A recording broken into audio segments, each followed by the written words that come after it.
नमस्कार साथियों, आप सभी का स्वागत है आपके अपने यूट्यूब चैनल डेली जी के मास्टर पर। साथियों, मेरा नाम है दिनेश और आज अपन पढ़ने वाले हैं भारतीय राज व्यवस्था। इस टॉपिक से आज हम आपके लिए टॉप 30 क्वेश्चन लेकर के आए हैं जो एग्ज़ाम की दृष्टि से काफ़ी ज़्यादा महत्वपूर्ण साबित होने वाले हैं। तो सामान्य ज्ञान का जीके है। आप लोग वीडियो के अंत तक बने रहना और हमारे साथ साथ सभी क्वेश्चनों को डिस्कस करते चलिए। अगर आपको अपने डीके सर की वीडियो क्वालिटी कंटेंट पसंद आए तो साथियों चैनल को सब्सक्राइबर करके बेल आइकन को ऑन कर देना ताकि वीडियो डलते ही सबसे पहले आपके पास नोटिफिकेशन आ सके और वीडियो को लाइक और शेयर ज़रूर कीजिएगा।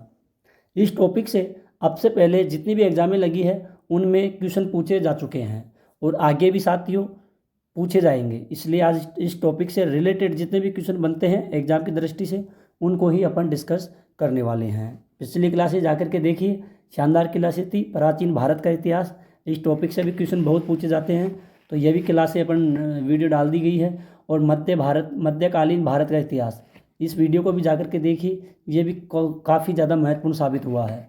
तो शुरू करते हैं साथियों। आइए, भारतीय राज व्यवस्था के बारे में जितने भी क्वेश्चन बनेंगे अपन उनको डिस्कस करेंगे। तो आइए शुरू करते हैं पहले क्वेश्चन से। पहला क्वेश्चन है, मंडल कमीशन किसकी सरकार में बैठाया गया है? तो मंडल कमीशन किसकी सरकार में बैठाया गया है साथियों? ये बैठाया है मोरारजी देसाई की सरकार में बैठाया गया है मंडल कमीशन। कौन सा कमीशन? ये मंडल कमीशन, यानी कि इसका साथियों इसका बी राइट आंसर हो जाएगा। इंपॉर्टेंट क्वेश्चन है, ध्यान में रखिएगा। आइए, मंडल कमीशन को मोरारजी देसाई की सरकार ने नियुक्त किया। इसमें ओबीसी के लिए 27% आरक्षण का प्रस्ताव रखा गया था। ठीक है। अगला क्वेश्चन है, 11वां मौलिक अधिकार किस संशोधन के बाद जोड़ा गया है? जो 11वां मौलिक अधिकार है तो कौन से संशोधन के बाद जोड़ा गया है? ये जोड़ा गया है 42वें संशोधन के बाद, 42वें संविधान संशोधन के बाद जोड़ा गया है। तो इसका ए राइट आंसर हो जाएगा। कौन से संशोधन? 42वें संशोधन, संविधान संशोधन के लिए जोड़ा गया है। इसके पॉइंट है, 42वें संविधान संशोधन के अंतर्गत 11वां मौलिक अधिकार जोड़ा गया है। यह सन 1976 में पास किया गया था। कब किया गया? 1976 में पास किया गया था। अगला क्वेश्चन है, भारतीय संविधान का 73वां संविधान संशोधन किससे संबंधित है? तो साथियों 73वां संविधान संशोधन ये किससे संबंधित बताया गया है?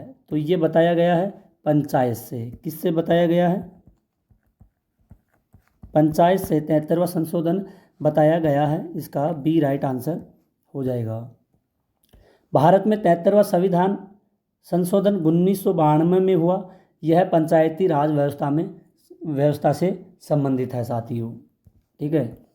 अगला क्वेश्चन है, भारत सरकार ने सरकारिया आयोग का गठन कब किया गया था? तो सरकारिया, भारत सरकार के द्वारा सरकारिया आयोग का गठन, आयोग का ये गठन कब किया गया था साथियों? तो इसका गठन हुआ था साथियों सन 1983 में इसका गठन हुआ था। तो इसका सी राइट आंसर हो जाएगा। इम्पोर्टेंट पॉइंट है, इनको देखते हैं। भारत सरकार में सरकार आयोग का गठन जून 1983 में केंद्र सरकार और राज्य सरकार के बीच के संबंध, शक्ति के संतुलन की क्षमता की जांच के लिए किया गया। इसका और साथियों इसके अध्यक्ष इसके अध्यक्ष सुप्रीम कोर्ट के रिटायर्ड जज जस्टिस राजेंद्र सिंह सरकारिया थे, जबकि अन्य सदस्य श्री वी शिवरामन और डॉक्टर SR सेन थे। ध्यान में रखिएगा, ये पॉइंट काफ़ी महत्वपूर्ण है, इसको आप लोग नोट भी कर लीजिए। अगला क्वेश्चन है, निम्नलिखित में से कौन सा राज्य भारतीय संविधान की 16वीं भारतीय संविधान की 16वीं अनुसूची में नहीं है? तो ये कौन सी 16वीं अनुसूची में नहीं है? ये मणिपुर की 16वीं अनुसूची में नहीं है। तो इसका साथियों बी राइट आंसर हो जाएगा। अगला क्वेश्चन है, भारतीय संविधान की 16वीं अनुसूची में असम, मेघालय, त्रिपुरा, मिजोरम, अरुणाचल प्रदेश के आदिवासी क्षेत्रों के प्रशासन का प्रावधान किया गया है। अगला क्वेश्चन है, भारतीय संविधान में 11वां मौलिक अधिकार कौन सा? 11वां मौलिक अधिकार से संशोधन के बाद जोड़ा गया है। तो 11वें मौलिक अधिकार संशोधन के बाद कौन सा जोड़ा गया है? ये जोड़ा गया है 86वें संविधान संशोधन जोड़ा गया है। इसका सी राइट आंसर हो जाएगा। काफ़ी महत्वपूर्ण क्वेश्चन है, सारे के सारे ध्यान में रखिएगा। आइए पॉइंट को देखते हैं। भारतीय संविधान में 10 मौलिक अधिकार 1976 में 42वें संविधान संशोधन के बाद जोड़े गए हैं। 11वां संविधान संशोधन 2002 में 86वें संविधान संशोधन के बाद जोड़ा गया है। ठीक है। अगला क्वेश्चन है साथियों, संविधान के किस अनुच्छेद में यह कहा गया है कि सभी सार्वजनिक स्थान सभी नागरिकों के लिए खुले हुए हैं? तो सभी सार्वजनिक स्थान सभी नागरिकों के लिए खुले गए हैं। ये कौन सा अनुच्छेद में था? अनुच्छेद 15 व संविधान 2 में। ठीक है, इसका ए राइट आंसर हो जाएगा। भारतीय संविधान के अनुच्छेद 15(2) के अनुसार सभी सार्वजनिक स्थान सभी नागरिकों के लिए बिना किसी भेदभाव के खुले हुए हैं। इसमें कोई भेदभाव नहीं होता है साथियों।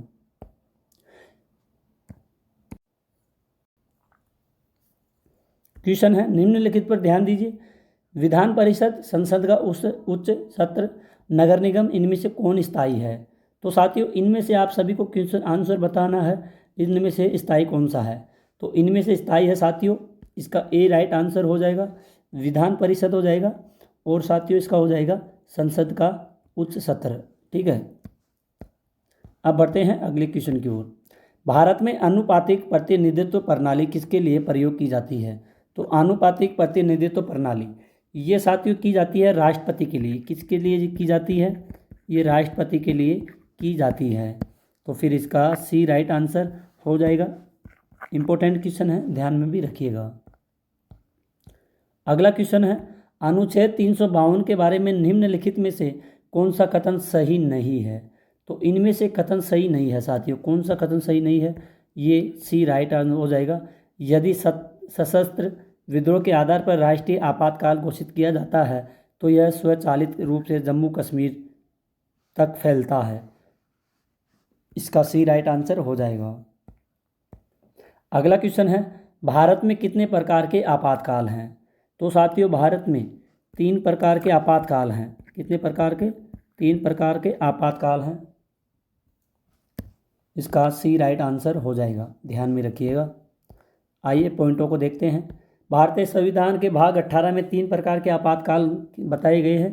पहला है राष्ट्रीय आपातकाल, दूसरा है प्रादेशिक आपातकाल और वित्तीय आपातकाल। ये 3 हैं, ध्यान में रखिएगा, ये काफ़ी इम्पोर्टेंट है। अगला है, जो विषय केंद्र सूची, राज्य सूची और समवर्ती सूची किसी में नहीं है उन पर कानून बनाने का अधिकार किससे है? तो कानून बनाने का अधिकार है संसद से। किससे है साथियों? अधिकार है संसद से। इसका ए राइट आंसर हो जाएगा। जो विषय केंद्र सूची, राज्य सूची, समवर्ती सूची में किसी में नहीं है उन पर कानून बनाने का अधिकार संसद पर रहता है। अगला क्वेश्चन है, भारतीय संविधान में संघ की व्यवस्था किस देश के समान है? तो भारतीय संविधान के संघ की व्यवस्था कौन से देश के समान रहती है? तो कौन सा देश है? यूनाइटेड किंगडम के समान रहती है। ठीक है, इसका साथियों बी राइट आंसर हो जाएगा, यूनाइटेड किंगडम। अगला क्वेश्चन है, भारतीय संचित निधि में से धन निकालने के लिए निम्नलिखित में किस प्राधिकरण का अनुमोदन काफ़ी है? तो कौन सा प्राधिकरण है जिसके लिए अनुमोदित काफ़ी है? तो इसका राइट आंसर हो जाएगा साथियों केवल संसद के लिए। किसके लिए? केवल संसद के लिए हो जाएगा। अगला क्वेश्चन है, उपराष्ट्रपति को जिस चुनावी कॉलेज द्वारा निर्वाचित किया जाता है जिसमें केवल संसद के सदस्य के वोट शामिल होते हैं, तो इसका ए राइट आंसर हो जाएगा। भारत के उपराष्ट्रपति को राष्ट्रपति के समान ही आनुपातिक प्रतिनिधित्व प्रणाली से चुना जाता है। उपराष्ट्रपति को केवल लोकसभा और राज्यसभा के सदस्यों द्वारा निर्वाचित किया जाता है साथियों। अगर साथियों आपको अपने डीके सर की वीडियो क्वालिटी कंटेंट पसंद आई है तो प्लीज़ साथियों चैनल को सब्सक्राइबर जरूर कीजिएगा। अगर पहली बार आते हो चैनल पर तो सब्सक्राइबर करके बेल आइकन को ऑन कर लीजिए ताकि वीडियो डलते ही आपके पास नोटिफिकेशन आ जाए। साथियों ऑल कंपटीशन एग्ज़ाम के लिए हम डेली क्लासें लेकर के आते हैं जो काफ़ी ज़्यादा महत्वपूर्ण साबित होती है हर एग्ज़ाम के लिए। आप किसी भी की भी तैयारी कर रहे हो तो उसके लिए काफ़ी ज़्यादा महत्वपूर्ण और यूज़फुल साबित होती है। तो वीडियो के हमेशा कोई सा भी वीडियो हो अंत तक बने रहना चाहिए। क्वेश्चन है, पहले भाषा आयोग का अध्यक्ष कौन है? पहले भाषा आयोग का अध्यक्ष कौन है? तो इसका अध्यक्ष है बी.जी. खेर। कौन है इसके अध्यक्ष? हैं बी.जी. खेर। तो इसका बी राइट आंसर हो जाएगा। पहला भाषा आयोग 1955 में बनाया गया और इसके बाद अध्यक्ष बी.जी. खेर थे। इसने अपनी रिपोर्ट सन 1956 में पेश की, जो सन 1957 में संसद में दिखाई गई थी। ठीक है, महत्वपूर्ण है, ध्यान में रखिएगा। राज्य के नीति निर्देशक सिद्धांत के बारे में किसने कहा था? इसे एक ऐसा चेक कहा जिसका भुगतान बैंक की इच्छा पर छोड़ दिया जाता है। तो ये बताया गया था प्रोफेसर के.टी. शाह के द्वारा। किसके द्वारा? Professor K.T.. शाह के द्वारा बताया गया था। अगला क्वेश्चन है, नीति निर्देशक सिद्धांतों में अनुशंसित सामान्य नागरिक संहिता का सुनिश्चित करने के लिए राष्ट्रीय एकता के लिए ज़रूरी है। किसके लिए? राष्ट्रीय एकता के लिए। इसका ए राइट आंसर हो जाएगा। अगला क्वेश्चन है, धन विधेयक के बारे में कौन सा कथन गलत है? धन विधेयक के बारे में कौन सा कथन गलत है? तो ये हो जाएगा, राज्यसभा धन विधेयक को 1 माह के लिए रख सकती है। कितने माह के लिए? 1 माह के लिए रख सकती हैं। आइए, नोट है, धन विधेयक केवल लोकसभा में ही पारित किए जाते हैं। धन विधेयक को राज्यसभा अधिकतम 14 दिनों के लिए रख सकती है। ठीक है, और पारित तो लोकसभा द्वारा किया जाएगा। क्वेश्चन है अगला, भारतीय संघ की कार्यकारी शक्ति निम्नलिखित में से किसके साथ है? तो भारतीय संघ की कार्यकारी शक्ति निम्नलिखित में से किसके साथ है? तो ये किसके साथ है साथियों? ये है राष्ट्रपति के साथ। किसके साथ है? राष्ट्रपति के साथ हैं। इसका बी राइट आंसर हो जाएगा। अगला क्वेश्चन है, असम पुनर्गठन अधिनियम 1969 के तहत जो असम पुनर्गठन हुआ था, इसके तहत 1969 द्वारा किस राज्य का जन्म हुआ था? तब साथियों असम का पुनर्गठन हुआ था 1969 में अधिनियम का। तो इसके जब इसका अधिनियम पुनर्गठन हुआ, जिस टाइम पे किस राज्य का जन्म हुआ था? तो काफ़ी ज़्यादा इम्पोर्टेंट क्वेश्चन है, इम्पोर्टेंट क्वेश्चन कर लीजिए इसको। ठीक है, तो इसका राइट आंसर हो जाएगा, ये जन्म हुआ था मेघालय राज्य का जन्म हुआ था। इसका ए राइट आंसर हो जाएगा। अगला क्वेश्चन है, 22 जनवरी 2009 के संशोधन के अनुसार भारत के मुख्य न्यायाधीश का वेतन कितना होता है? तो जनवरी 2009 के संशोधन के अनुसार भारत के न्यायाधीश का वेतन कितना होता है साथियों? तो इसका वेतन होता है 1 लाख। इसका वेतन होता है कितना होता है? 1 लाख न्यायाधीश का वेतन होता है, यानी कि इसका साथियों ए राइट आंसर हो जाएगा। इम्पोर्टेंट क्वेश्चन है, ध्यान में रखिएगा। क्वेश्चन है, निम्नलिखित में से कौन सा मिलान सही नहीं है प्रदेशों की महिला मुख्यमंत्री में? तो इसका राइट आंसर हो जाएगा ये सभी, यानी कि इसका डी राइट आंसर हो जाएगा। ध्यान में रखिएगा, काफ़ी ज़्यादा महत्वपूर्ण है सारे के सारे। ठीक है, अगला क्वेश्चन है, भारतीय विधानमंडल निम्नलिखित में से किसके माध्यम से द्विवार्षिक बन गया है? तो भारतीय विधानमंडल निम्नलिखित में से किसके माध्यम से द्विवार्षिक बन गया है? तो इसका राइट आंसर हो जाएगा साथियों मॉन्टेगुए चैम्सफोर्ड सुधार के लिए। ठीक है, इसका बी राइट आंसर हो जाएगा साथियों।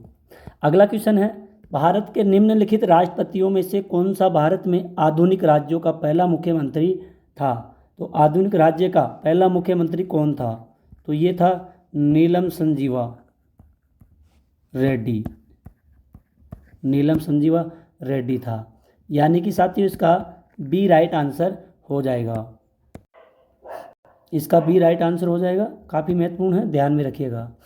आइए पॉइंट देखते हैं। नीलम संजीव रेड्डी सन 1956 में आंध्र प्रदेश की स्थापना के समय मुख्यमंत्री बनी थी। किसकी? आंध्र प्रदेश की 1956 में।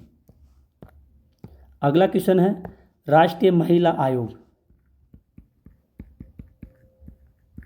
राष्ट्रीय महिला आयोग की पहली अध्यक्षा कौन बनी थी? राष्ट्रीय महिला आयोग की पहली अध्यक्षा कौन बनी थी? ये बनी थी जयंती पटनायक। कौन थी? जयंती पटनायक। इसका डी राइट आंसर हो जाएगा। इम्पोर्टेंट क्वेश्चन कर लीजिए। वैसे तो साथियों सारे के सारे इम्पोर्टेंट क्वेश्चन हैं। इसके पॉइंट है राष्ट्रीय महिला आयोग की स्थापना सन 1990 में पारित अधिनियम के तहत जनवरी 1992 में की गई। इसकी पहली अध्यक्षता जयंती पटनायक थी। ठीक है, ये इम्पोर्टेंट है, इसको आप लोग नोट जरूर कर लीजिए। अगला क्वेश्चन है अनुच्छेद 74, 75, 78 व्यापक रूप से निम्न में से किससे संबंधित है? तो व्यापक रूप से निम्न में से संबंधित किससे है? प्रधानमंत्री और राष्ट्रपति के बीच संबंध रहता है। इसका ए राइट आंसर हो जाएगा। अनुच्छेद 74, 75, 78 व्यापक रूप से प्रधानमंत्री और राष्ट्रपति के बीच संबंध से संबंधित है। अगला क्वेश्चन है निम्नलिखित में से कौन सा भारतीय संविधान का एक लिखित पूरक स्पष्टीकरण या संलग्न दस्तावेज है? तो संलग्न दस्तावेज कौन सा है? तो इसका दस्तावेज हो जाएगा साथियों अनुसूची हो जाएगा। क्या हो जाएगा? अनुसूची। भारतीय संविधान का एक लिखित पूरक स्पष्टीकरण या संलग्न दस्तावेज अनुसूची है। संविधान 12 में अनुसूचियां है। अगला क्वेश्चन है भारत के कौन से राष्ट्रपति निर्विरोध चुने गए थे? भारत का कौन सा राष्ट्रपति है जो निर्विरोध चुने गए थे साथियों? तो ये चुने गए थे, कौन थे? छठे थे। कौन से राष्ट्रपति निर्विरोध चुने गए थे? छठे निर्विरोध चुने गए थे। आइए पॉइंट के बारे में देखते हैं, इसमें समझ में आएगा। नीलम संजीव रेड्डी भारत के एकमात्र निर्विरोध चुने गए राष्ट्रपति थे। वो भारत के 6 नंबर के राष्ट्रपति थे। कौन? नीलम संजीव रेड्डी। अगला और लास्ट क्वेश्चन है साथियों सीमा प्रबंधन विभाग किस मंत्रालय के अंतर्गत आता है? सीमा प्रबंधन विभाग किस मंत्रालय के अंतर्गत आता है? तो ये आता है साथियों गृह मंत्रालय के अंतर्गत आता है। इसका डी राइट आंसर हो जाएगा। क्या हो जाएगा? इसका डी राइट आंसर हो जाएगा। तो साथियों आज की क्लास यहीं पर ख़त्म होती है। आई होप अगर आपको अपने डीके सर की वीडियो क्वालिटी कंटेंट पसंद आई साथियों तो प्लीज़ साथियों चैनल को ज़रूर सब्सक्राइब कर देना और बेल आइकन को ऑन कर दीजिएगा। आप सभी को पता है हम डेली जीके की क्लासें लेकर के आते हैं जो काफ़ी ज़्यादा महत्वपूर्ण साबित होती है साथियों। Railway, NTPC, ALP, SSC, GD या सीजीएल या दिल्ली पुलिस जैसी आल कंपटीशन एग्ज़ामों के लिए इस टॉपिक से रिलेटेड क्वेश्चन आपके लिए लेकर के आए हैं जो काफ़ी ज़्यादा महत्वपूर्ण है। अगर आप लोग वीडियो के अंत तक बने रहे होंगे ना दोस्तों तो आपको सारा कंटेंट समझ में आ जाएगा। इसलिए मैं बार बार बोलता हूँ आप हमेशा वीडियो के अंत तक बने रहना। और अगर किसी भी क्वेश्चन का आपको आंसर पता है तो आप लोग उस क्वेश्चन का आंसर कमेंट में दे सकते हैं। तो साथियों आज की क्लास यहीं पर ख़त्म करते हैं। मिलते हैं अगली एक और नई और शानदार क्लास के साथ में। तब तक के लिए धन्यवाद। जय हिंद, जय भारत।